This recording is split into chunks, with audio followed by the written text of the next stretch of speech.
Hi, everyone. I am Jennifer. I'm here from the customer education team. I am calling in from Charlotte, North Carolina. So, hey, y'all. I am a proud graduate of UNC Chapel Hill, Go Heels, where I studied biology, and I got my master's of secondary science education from Emory University.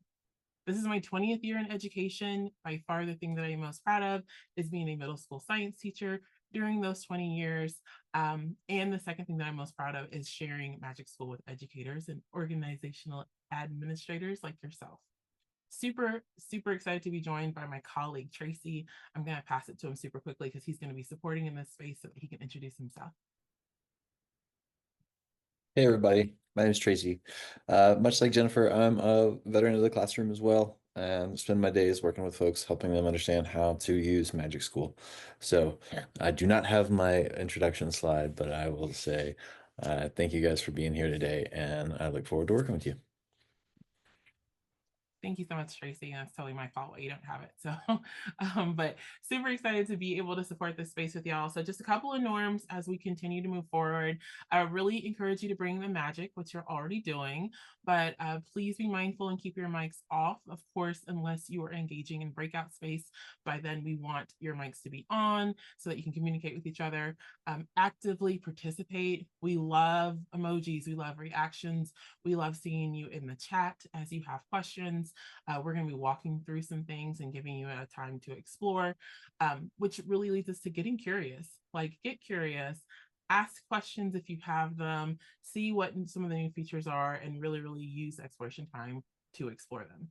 And then the next one's really easy for us educators, but imagine student impact at everything that we do and keep students at the center of everything we talk about today.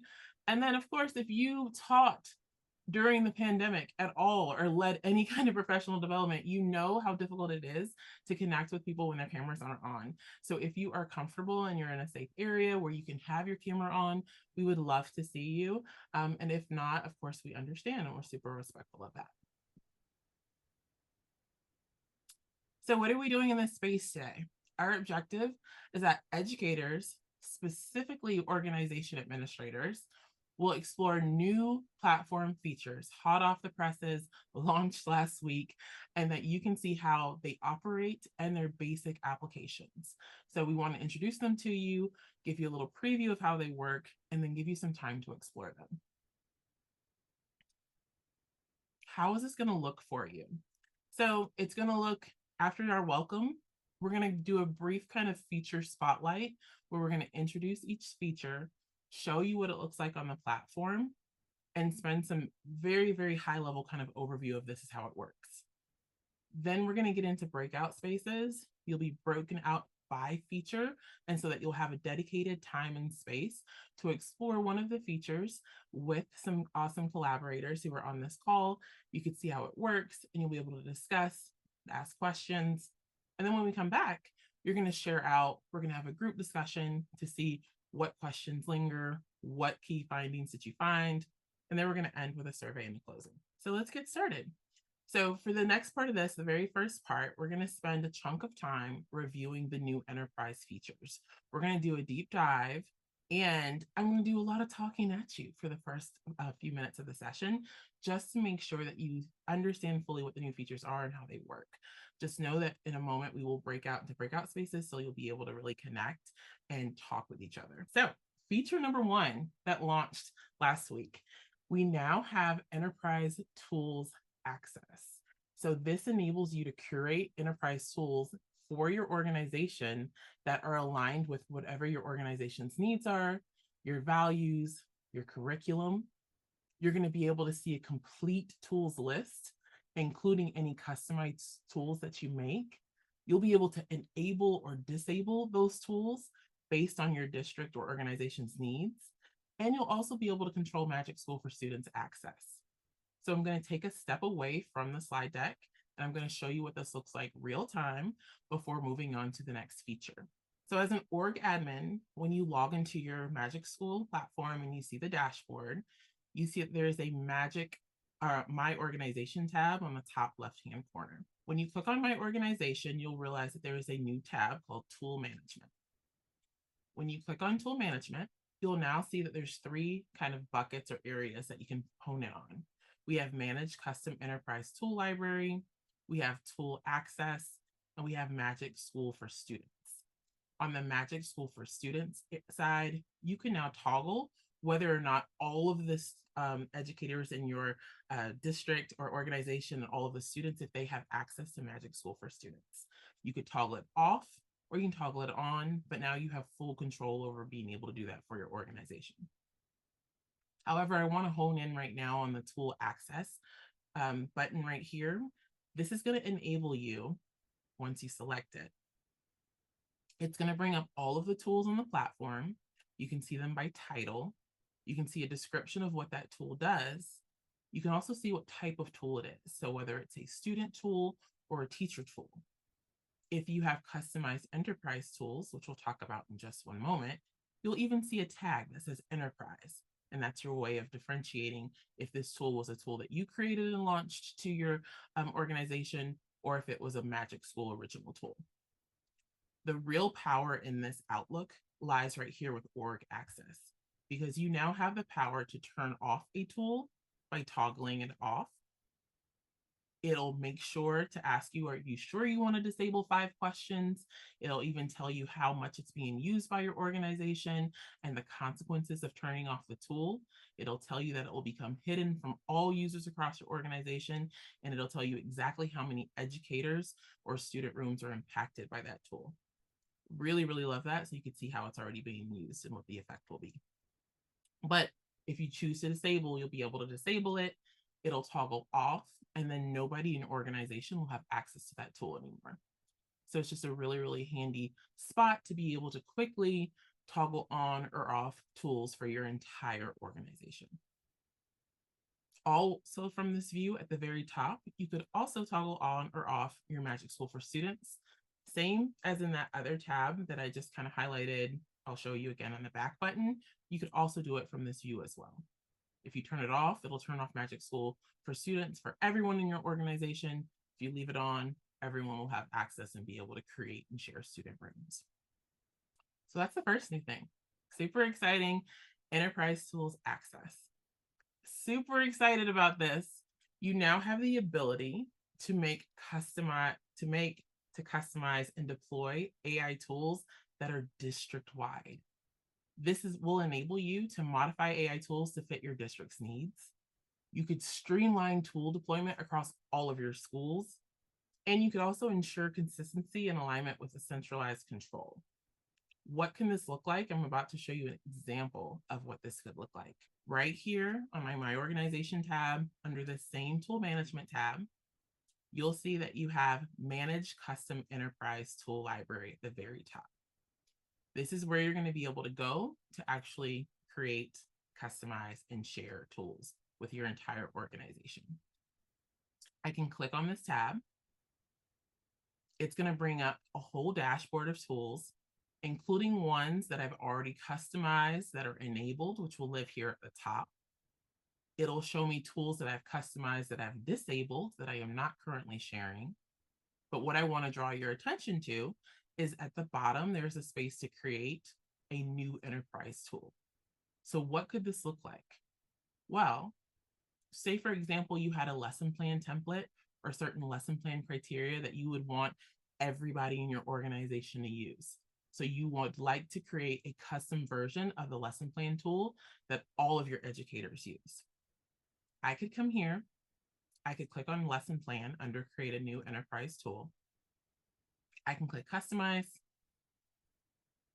It's going to bring up my customized editing pane, which should look really familiar if you've ever created a custom tool or if you've customized a student tool. It feels very much the same. I could rename this lesson plan. So for example, maybe I want to push out a 6 through 8 STEM lesson plan template for only my middle school STEM teachers. I can rename it. I can change the description if I want. I'm going to leave it because it says generate a lesson plan for a topic or objective you're teaching. I still want that to be true. I still want them to be able to input any topic of their choice. I can adjust the grade level. Since I want it for 6 through 8, I'm going to go ahead and put it right in the middle at 7th. And I'm going to go ahead and actually, I can leave it. This little blue eyeball means that I can leave it visible so that the teacher can customize the grade level for whatever they need. For topic standard or objective, I'm going to leave that visible too so that they can input whatever topic standard objective they want. So I'm going to leave this blue eye.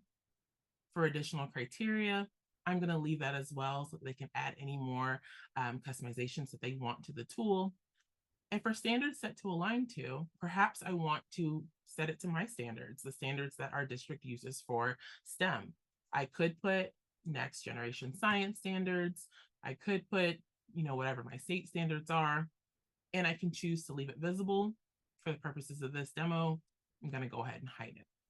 On the right-hand side, I could see exactly what my educators will see when they use a custom version of this tool.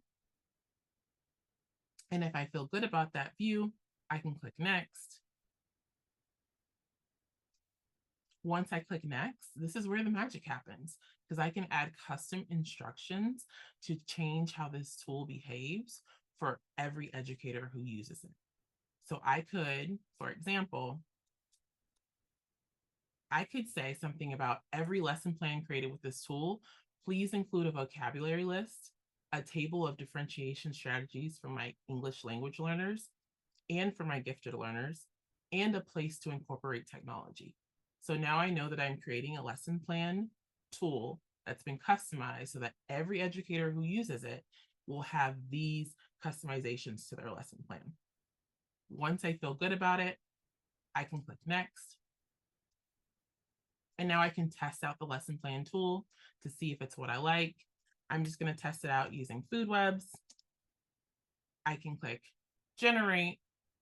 And now I know that any educator who uses this enterprise tool will not only get the lesson plan template that is normally produced with the lesson plan tool, but now they're also going to get a vocabulary list, a table of differentiation strategies, and technology component for technology incorporation.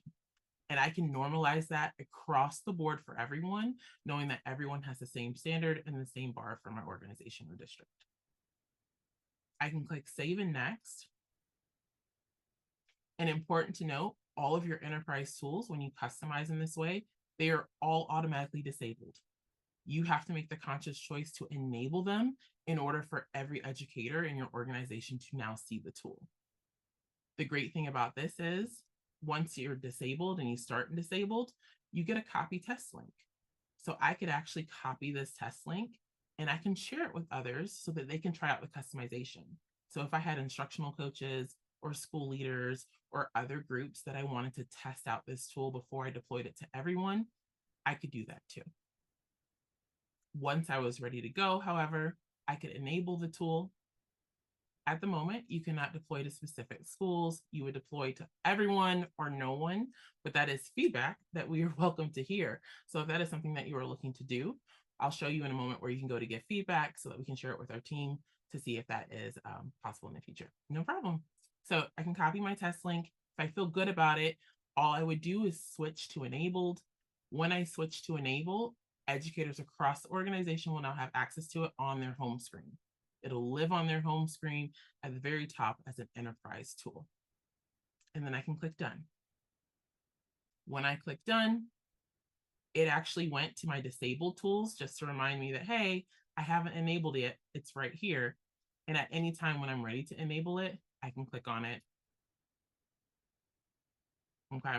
I can go to my actions. I can edit access. I can copy my test link. I can still interact with it until I enable it for others. It seems like there might be a couple questions in the chat. Yeah, I see an awesome one from Brenna about, is there a way to create enterprise student tools? Oh my gosh, Brenna, wouldn't that be great? So not yet. That is the thing, not yet. You could create a student room and a tool and you can share it with others, of course, but as far as deploying it for everyone, not yet. And then I see a question from Michelle, only users in enterprise can use it, not others outside. That is correct. You're deploying it for everyone in your organization. Great questions, y'all. One more thing that I want to stamp about this feature is right here in the top right corner where you see submit feedback.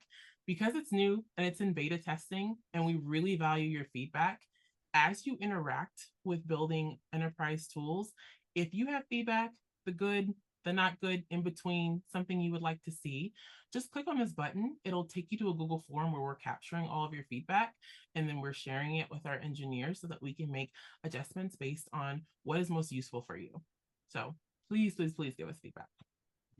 Jennifer, one quick note before you move away from this slide Yeah. is that all the disabled tools here in this space are going to be the disabled tools that folks have started to customize for your organization. So anyone in your organization that makes a custom tool and doesn't enable it, that will live in this disabled tools list. So you can see how that list can get big if you have, people creating versions of tools. And so one quick note that I think might be helpful for folks is as you're having folks who are your org admins starting to build these, decide on naming conventions so that folks can find these and know how to get the tool that they're looking for. As you can see, our organization has not done a good job of that. We have multiple versions of lesson plan existing in the same space, right? So we should do a better job of that, but you guys can skip that step and do a better job of that on your own. So Thank you, Tracy. I'm so glad that you stamped that. I know someone else mentioned in the chat absolutely about individual users can customize their own tools and that you can share those tools. Yep, as an individual user. This is just the enterprise way of if there's an org admin and they want to push a tool out to every single user across the district or organization. So I'm glad that you stamped that, Michelle. Not only do we have custom enterprise tools, but we have a very special type of custom enterprise tools that I'm just, the nerd in me is super excited about. But we now have RAG technology. And so RAG stands for Retrieval Augmented Generation. And all that means is that we can create chatbots that are capable of taking in massive documents, extremely large documents with a lot of words and a lot of characters, and they can make sense of them so that users can interact with them and search them for real quick information in manageable ways. And so the way that that works is that the RAG will take the full document and it'll break it into chunks and it'll search those chunks super quickly so that anyone who is interacting with that chatbot, with that RAG technology, can access the information as opposed to reading through 200, 500 pages. They can access it quickly by interacting with it. I'm going to show you an example of that so you can see what it looks like, but it enables us to have instant, accurate answers from school documents. Think handbooks, think curriculum, board policies. It saves time for educators and for students, and it goes beyond our normal character and our word limit so that, again, it can handle that massive document. In order to get to a RAG chatbot, I would go to Manage Custom Enterprise Tool Library. I would scroll down to the bottom because that's where I can create a new enterprise tool. And then if you notice, we have 3 different types of RAG chatbots. 2 of them we've already customized the type based on popular use and by feedback. So we've already created a handbook chatbot where all you have to do is input the handbook. We've already created a curriculum RAG chatbot where all you have to do is attach your curriculum. But we know that there's more purposes beyond those 2 things. So we do have a 3rd RAG powered chatbot where if there's a document that is really, really massive that you want to make easily accessible to your staff, you would click on this 3rd option to create your own custom version of a RAG chatbot. For the purposes of this demo, I am going to use the handbook chatbot. So I'm going to customize this handbook chatbot. So when I'm ready, I can click on this tool. I can click customize. Already has been set up for handbook, so that all you have to do is drop your handbook here. So where it says drag and drop files here, I'm going to click. I'm going to select my Atlanta Public Schools Employee Handbook, which is a massive document full of all the things I need to know about being an employee in Atlanta Public Schools. I'll give it a chance to attach. Yeah. So this is a great question. So someone asked, they've already been seeing the 75,000 limit in the knowledge field when creating custom chatbots. So this is not the same. So the whole purpose of using a RAG chatbot is because it goes beyond that 75,000 limit. Whereas the other chatbots have that 75,000 word limit, this one does not. Its limit is around 50 megabytes. We haven't reached the limit of it yet. So that would be the big distinguishing factor. Someone else asked, can the RAG chatbot be embedded into a district site or just as an individual tool use? Such a great question, Michelle. Right now, you would just be able to access it on the MagicSchool dashboard. It's not embeddable yet. However, I think that is wonderful feedback for you to submit on that feedback form. Angela had a question about what are the copyright implications for curriculum using RAG technology. And so the way that it works is if we're using the fair use AI generative AI policies when it comes to copywriting. And so as long as you're not selling or marketing or redistributing anything that you create from it as your own, you're not in violation of any copyright policies. But again, the purpose of the chatbot would be to use as a reference material or to use as a knowledge base when going to seek information. So you're not taking that information and selling or distributing it or passing it off as your own in any way. That's a really, really good question. Can you attach more than one file in a customized chatbot? 2 student handbooks, 1 from middle school and 1 from high school. Well, let's try, shall we? I sure can. So you can attach multiple handbooks to one RAG just because it can handle such massive documents. So great question. I'm going to deselect it because I just want to focus on one handbook, but wonderful question. So I could rename this APS Employee Handbook. I might even just remove chatbot. I could leave the description as it is, customize the chatbot trained to answer questions about your handbook documents, or I could change it. I could say, ask any questions about APS employee policies. Okay. On the right-hand side, I'm going to see what my staff would see. If I'm satisfied with it, I can click next. And then here, I have my full RAG chatbot ready to go. I can click get started and I can continue to ask questions to interact with this chatbot and to make sense of a massive document and just by zoning in on what I need. So I could say, what is the leave policy? It's going to use the reference handbook that I've attached, and it's going to be able to give me exactly what the leave policy is, as well as pull quotes directly from the handbook. So it gives me an opportunity to access a really, really large document and interact with it as if I were communicating with it. Really, really, really cool. Think about using it for handbooks, for curriculum, if you want to have a curriculum source of truth for your district. And I saw someone already put board policies. When you're ready with your RAG chatbot, you can save and next. This is another thing where it's going to be automatically disabled. You can click a copy test link so that you can share it with others so they could test it out first. And when you're ready to enable it for others in your organization, you would just click enabled. And it reminds you that the tool will be available for everyone the next time they log in. You can click done. And then now I will see it as an enabled tool. It lives right here, APS Employee Handbook. I can also double check and go to my Magic Tools, my page where all of my tools lie, and you should be able to see it. Right here, it's tagged as enterprise. We have a lot of enterprise tools, but it's right here, APS employee, and it's tagged as an enterprise tool. That's how it will show up for your staff members. I'll favorite it so I can put it at the top. So that was the next feature. I have 2 more to preview, and then we're going to go to breakout spaces.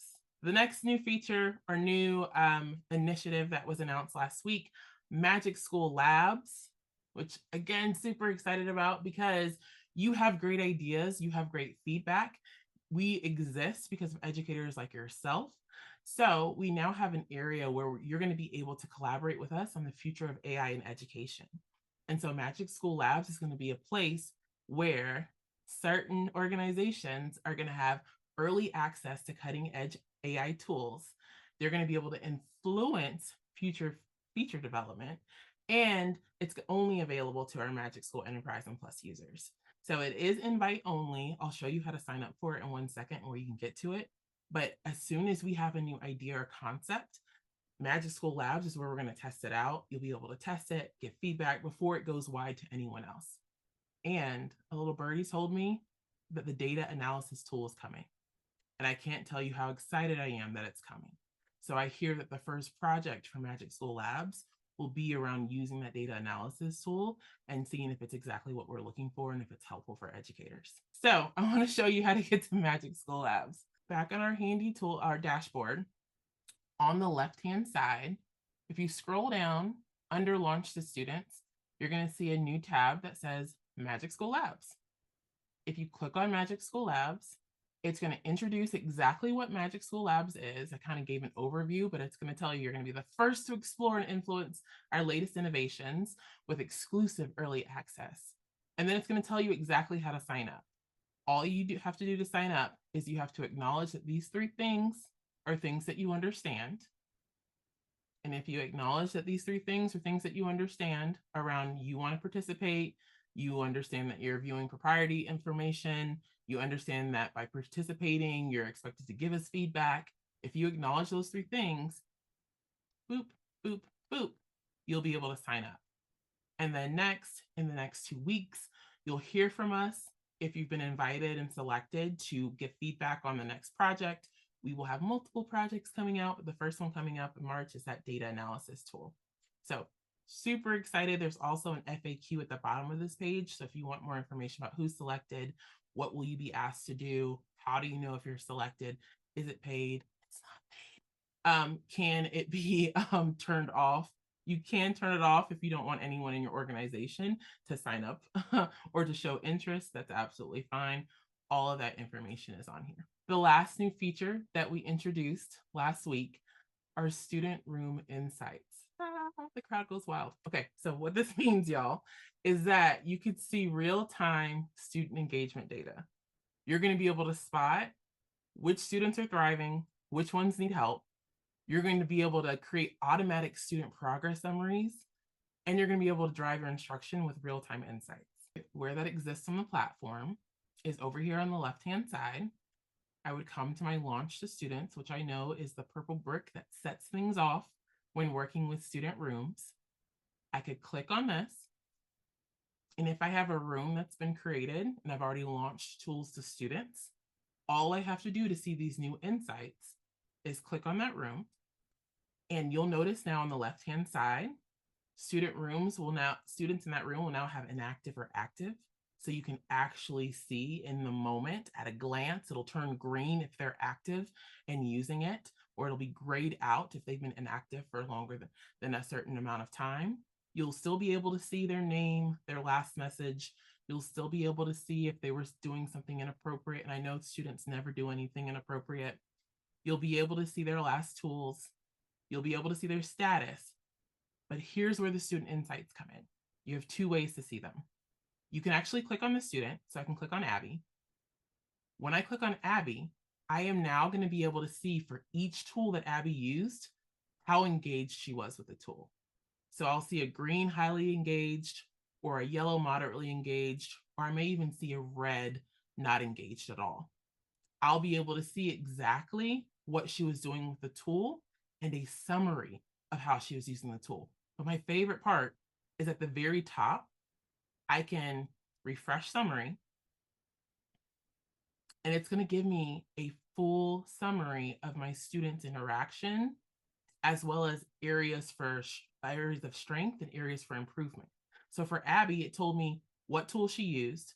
It told me if she had any behavior issues, no misbehaviors observed. It told me her strengths and interests. So it says that she shows interest in speech therapy and activism, creative learning, celebrate curiosity. So it tells me what I can celebrate about Abby through her interactions. And then for areas of improvement, it gives me data that I can use to inform my instruction specifically geared towards Abby. So it says, improve critical thinking on AI use, encourage structured debate, use myths for deeper cultural understanding. So it gives me database points that I can use to inform my instruction. And I nerd out over that. Like, that's just so exciting to see. However, I'm not done because that's just individual student insights. What's also exciting is that now you have room insights too. So I could, at the top of this room, click on room activity, and now I could sort by day or even time of day or even tool or at a specific student. And at a glance, I can see what's happening in that room. I can see how many students, how many generations, how many tools were used. I see my top tool usage. I could see how many of my kiddos were engaged, how many were not engaged. I can see their activity levels. I could see a chart of each student and their activity level and their generations and their time. Y'all, the teacher nerd heart in me just like did a cartwheel. I think this level of insight is super exciting when it comes to finding out how our students are using our tools to deepen their understanding. You could also look at a usage trend and really see over time how the room is being used.